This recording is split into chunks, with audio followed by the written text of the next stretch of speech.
Welcome to Gen Z Hoops, the Gen Z basketball, coaching, and sports business show.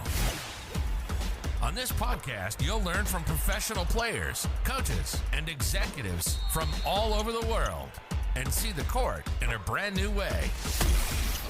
And now, joining you courtside, your Gen Z host, John Hartofilis. Good morning, Coach Eastman. How are you? Doing great. How about you, John?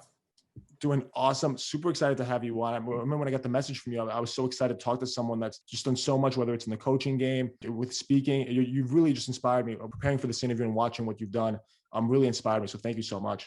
My pleasure. I think the more opportunities that people have to find out maybe someone else's path or their experiences, I think it's great that there are platforms like this that are willing to share that information. So I'll just kind of react to anything you throw at me, and hopefully I can do some good for your people. You're really good at that, so I'm positive that you will do a really good job at that. Just to start off, just to kind of give people an idea about your upbringing and what's kind of how you've gotten to where you are. Can you kind of give us a walkthrough on kind of your college days, right after college, kind of how you got into basketball, falling in love with the game, and learning through all these mentors the values that have brought you here?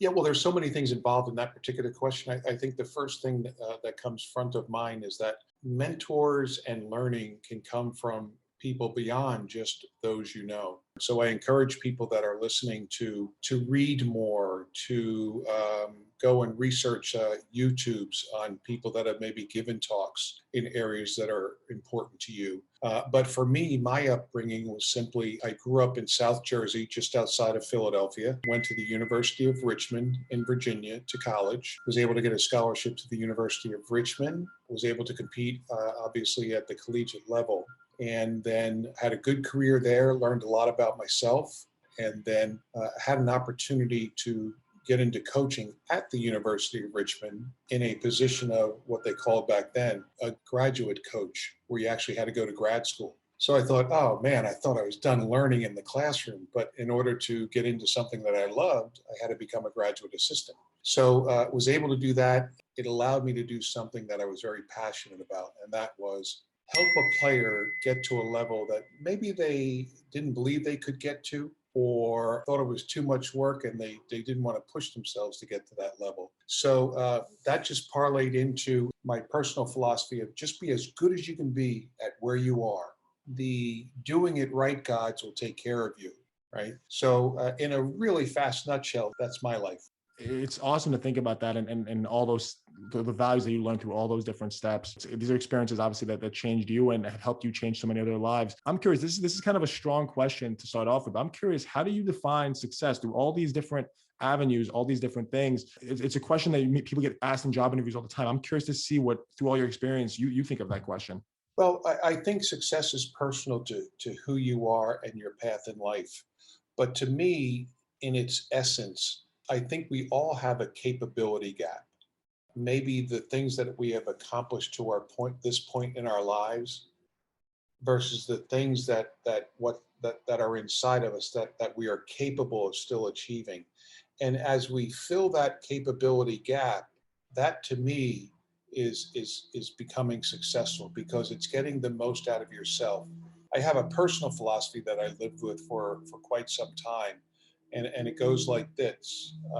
There's more inside each of us. Our job is to figure out how to pull that out of ourselves. So it's not so much maybe what I accomplished as a high school and college player, but that there was still more to accomplish because I was capable of more. So I think to me, it's filling and reaching that capability gap.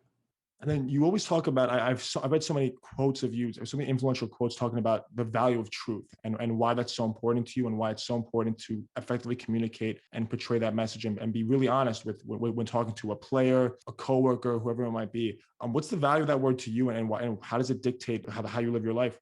Well, if we go back to the last question about, how do you become successful? I think, how can you be the best you can be if you don't know the truth about what you're doing? Maybe it's the things you're doing well and you keep doing those, or it's the things that or someone has told you you're not doing quite as well. Well, improve on those things. But the only way to hear that and get to that level is to hear the truth. So for me, if everyone listening wants to become who they say they want to become, and if everyone listening wants to get to the level they say they want to get to, the only way to get there is to have some truth tellers in your life. And then hopefully to develop what I call a truth audit mentality. That's your ability to sit down with yourself. As I told you before we started, I'm in a hotel room. So if you hear noises or the fire alarm goes off, I can't control that. But the only way to really get there is to sit down with yourself, maybe in a quiet place, and just reflect. What am I doing well? What am I not doing well? And if you feel you can't do that with yourself, then, like I said, get others to do that for you and with you. But the truth is just so essential. Definitely, and especially whether it's your days coaching in college or days coaching in the NBA, being honest and truthful with your players was so important. For example, taking it back to your time with the Celtics, with all these great players, Paul Pierce, Kevin Garnett, Ray Allen, how important was it for you in a locker room that was with so many different personalities? Obviously, you all came together to win a championship in 2008. How important was being truthful there, and what would have happened maybe if that wasn't the case? Well, here's the interesting thing about the best players in sports, and also the best, now I'm doing a lot of speaking to companies all over the world. I have a chance to actually sit down with CEOs or vice presidents. And what you find out, which obviously that means they're the best in their industry. So what you find out from the best is that they demand the truth. They don't run away from it. Usually average people run away from the truth, but successful people actually love it and demand it from those that are around them. So, and what you find out about the NBA, this is the fun part of the NBA, it's a truth league. Like, you can't lie your way into the NBA. What you did in college, or if you're, a young kid, maybe what you did in high school, that's the truth of who you are. And then we would always try and figure out, okay, if we get them, this is who they are, but what can be? It gets back to what we talked about earlier, that capability gap, right? Oftentimes in the NBA now, you're drafting on potential, not so much what that person is today. The NBA really, it's truth every day. And you have to learn how to tell hard truths and also accept them. But as I've studied successful people, I found out that one of the characteristics is they will accept. And as I said, they will demand that the truth about their productivity be told. Of course, and that really brings to mind a strong lesson of accountability, which is something that whether it's what I'm coaching at Xavier High School and what we try to stress to our players, obviously at the next level, accountability is maybe the basis of who you are and whether or not you can even, if you make a mistake on your road to success, if you're going to grow from it. So what does that accountability look like, and where have you kind of seen it really change lives?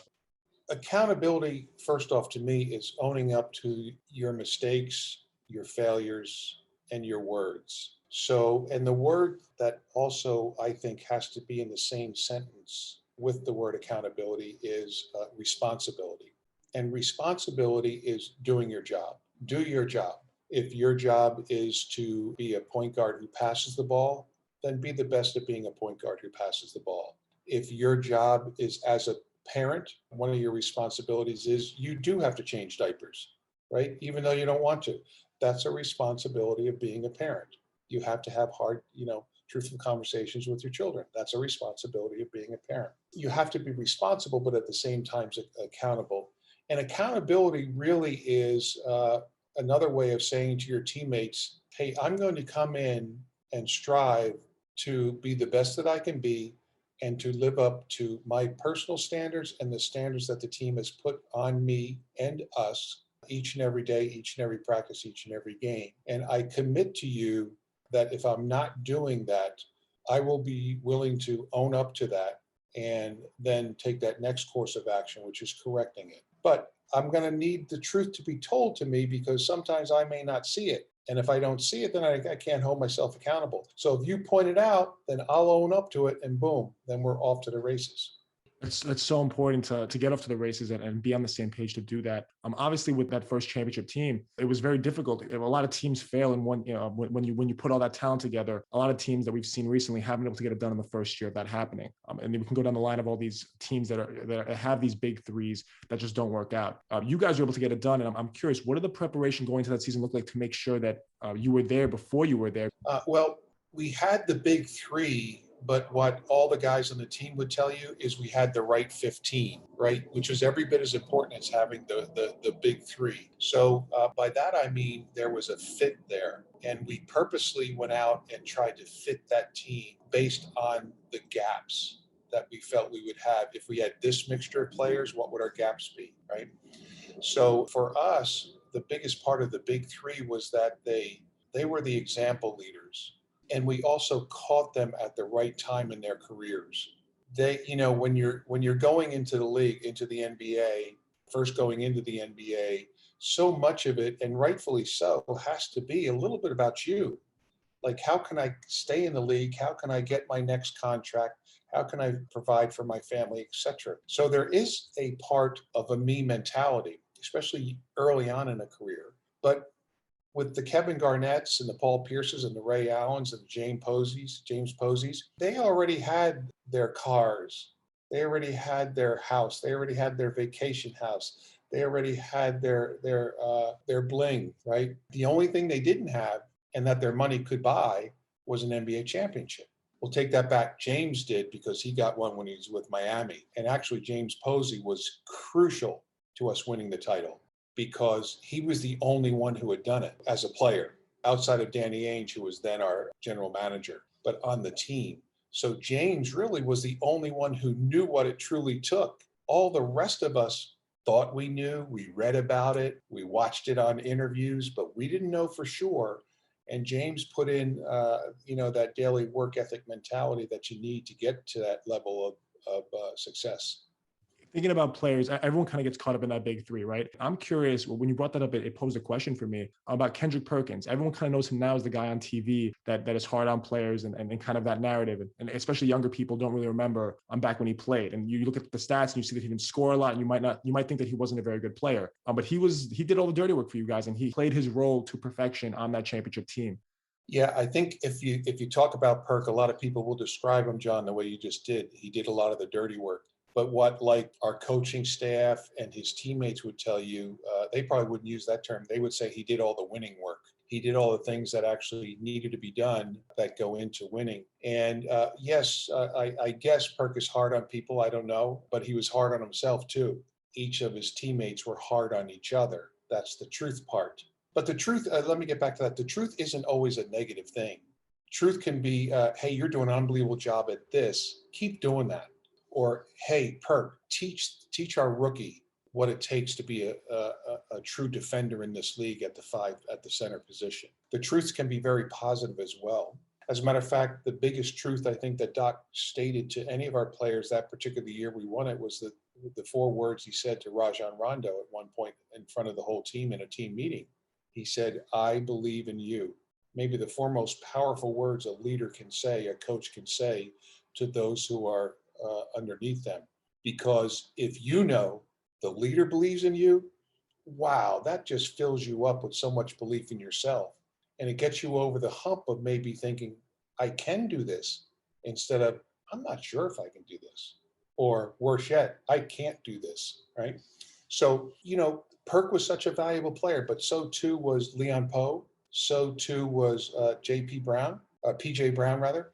So too was Sam Cassell. Sam brought us just this attitude of we ain't losing, right? And this attitude, I don't care how hard it is, I'll make a play.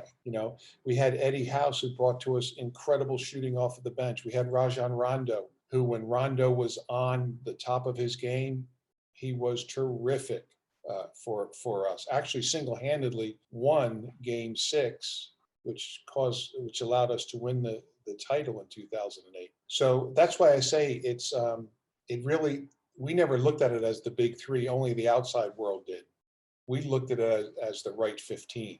Thinking about how the truth can sometimes be positive, one thing it made me think of is that, like, when Ray Allen is it a shooting slump, for example, he's obviously probably the most focused individual in NBA history in terms of repetition and really focusing on his craft. How would the rest of the team kind of come together and raise someone up with the truth of saying, you're better, like you are the all-time leader in 3-pointers made, you could do this? What did that kind of look like? Sometimes it's just the simple statements that are the most powerful.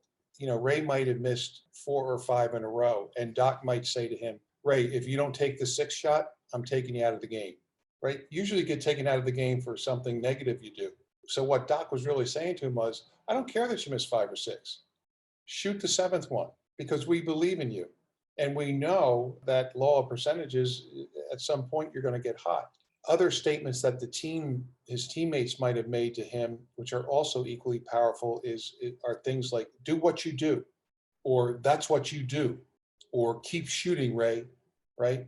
And it might even be Rondo purposely coming down the next 2 or 3 possessions and making sure he penetrated to Ray's side, so that maybe Ray's guy would come off him and then boom, Rondo was going to hit him for a shot, right?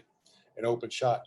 That's the other thing about the pros that you find out. They actually do know what's going on, especially the good teams and the knowledgeable players. They do know what's going on, and they do know how to get somebody back into their strength. But the other thing we asked our guys to do is we used to say this: if what you do well isn't going well, what else can you do well? Meaning, don't be a one-hit wonder. So for Ray, he had this ability for, like, even though people might say he wasn't a great defender, he had this ability for 4 to 6 straight possessions of locking in maybe to a Kobe Bryant and making it really difficult.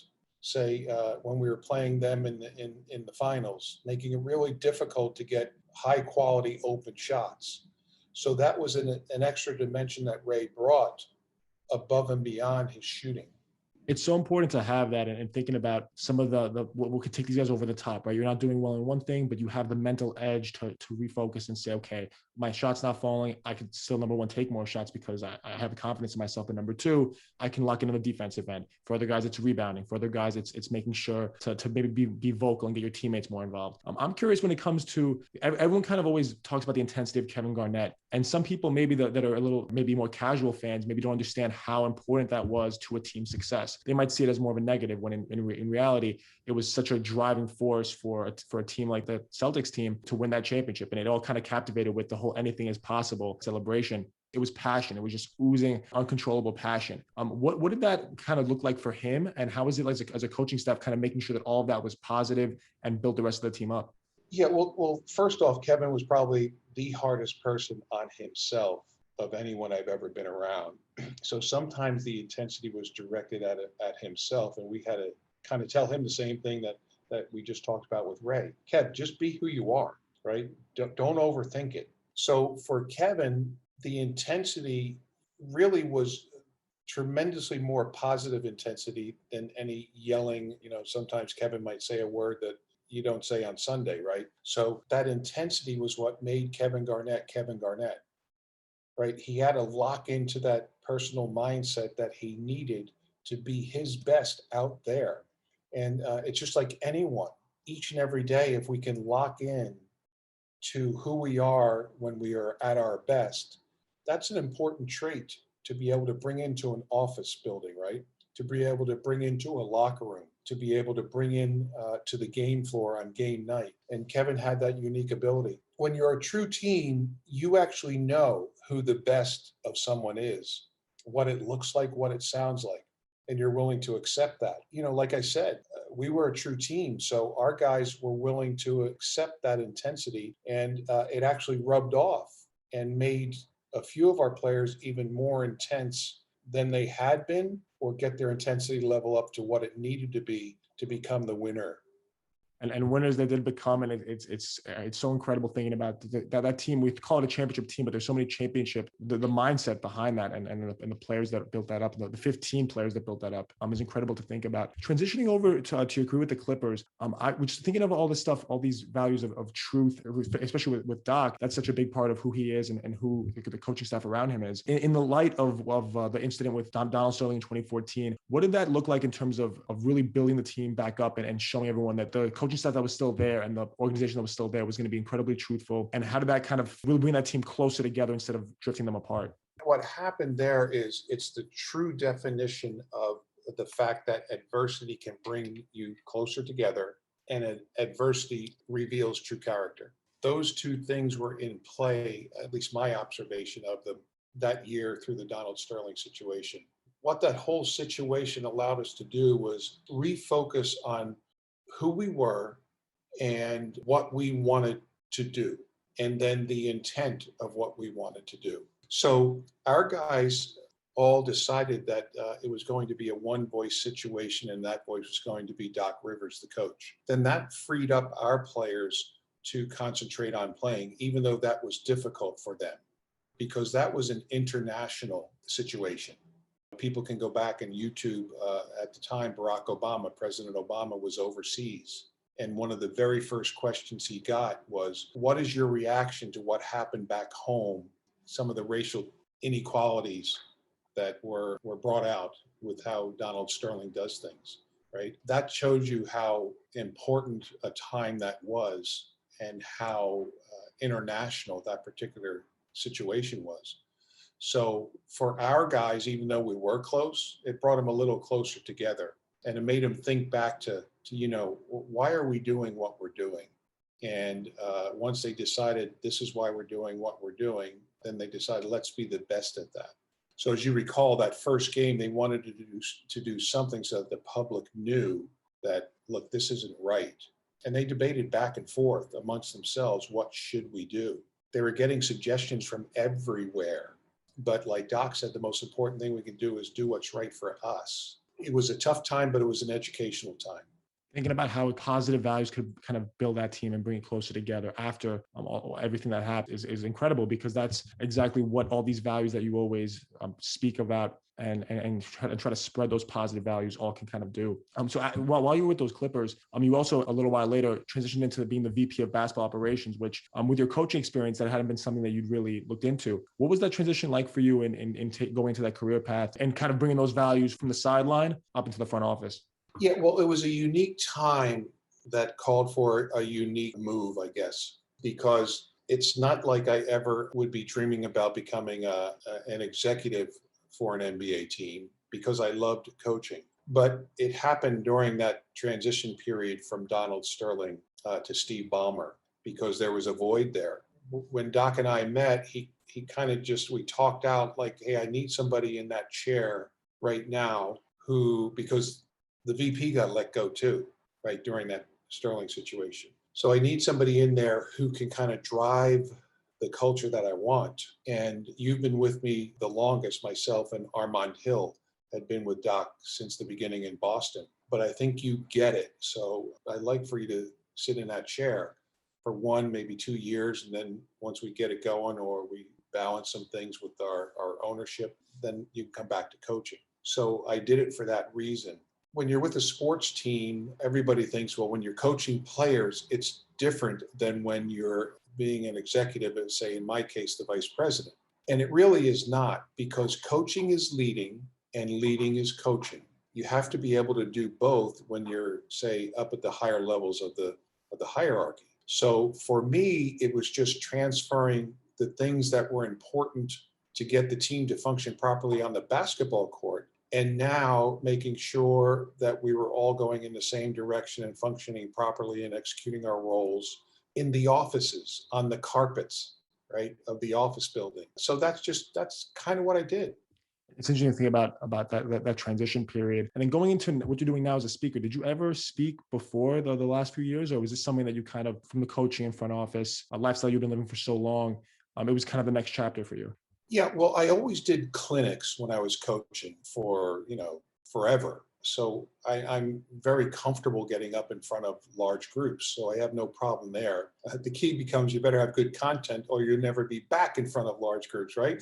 But that was the fun challenge for me, to keep coming up with good content and meaningful content. So the year we won it in 2008, that summer, I had already been doing like a bunch of clinics, right, in my college years and all that coaching. So I got a call from someone in the corporate world saying, hey, do you think you could come over and talk to our sales team about what it took to be the best in your industry? So I thought about it a little bit, got back to them the next day and said, yeah, I'd be willing to do that. And I titled that first talk, The DNA of a Champion. What goes on to build a championship level team? So like when I speak in clinics, or used to speak, I don't do as many now because it's almost all sports teams and corporate teams. I used to get notes afterwards, real notes back in the day, but obviously emails the last X amount of years saying, hey, appreciate what you did, love what you said, blah, blah, blah. So I went ahead and did this for the company, and I got 4 or 5 emails from people who were in the audience. Well, I knew coming off the stage that I enjoyed it, but that's only half of a talk. You, as the speaker, may have enjoyed it. The audience listening may have thought, you sucked. I don't ever want to hear you again. Please don't bring him back ever, right? Well, the complete opposite happened. People loved it. And I thought to myself, wow, maybe all of the lessons I've learned and the observations I've made and the content that I have can help people outside the sports world. So then I started to do two each and every off season, because that's all my calendar would allow. Because the one thing about the NBA is when you're an assistant coach, it's year round because you're working players out, right? There's no time off really. So I started to do that and enjoyed that. Then I knew as I was getting towards the end of my coaching career that is what I wanted to do. I ended up, sitting down with Doc and saying, hey, I think it's time. And I had told Doc when I got hired, I said, I'm going to guarantee you one thing. And he said, what's that? And I said, you'll never have to fire me, because I will know prior to that time whether I'm still good enough for this team and this organization.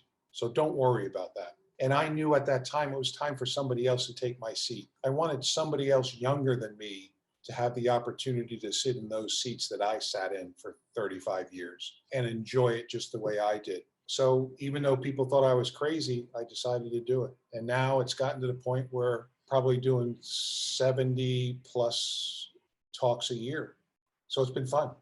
Incredible thinking about that transition, and obviously doing what you love to do and spreading the message that you've been living through your 35 years you've been coaching, but even your entire life. I'm curious about the book you wrote, Why the Best Are the Best, 25 Powerful Words That Impact, Inspire, and Define Champions. What kind of went into the process of writing that book? It obviously is something that's first on my list to start reading.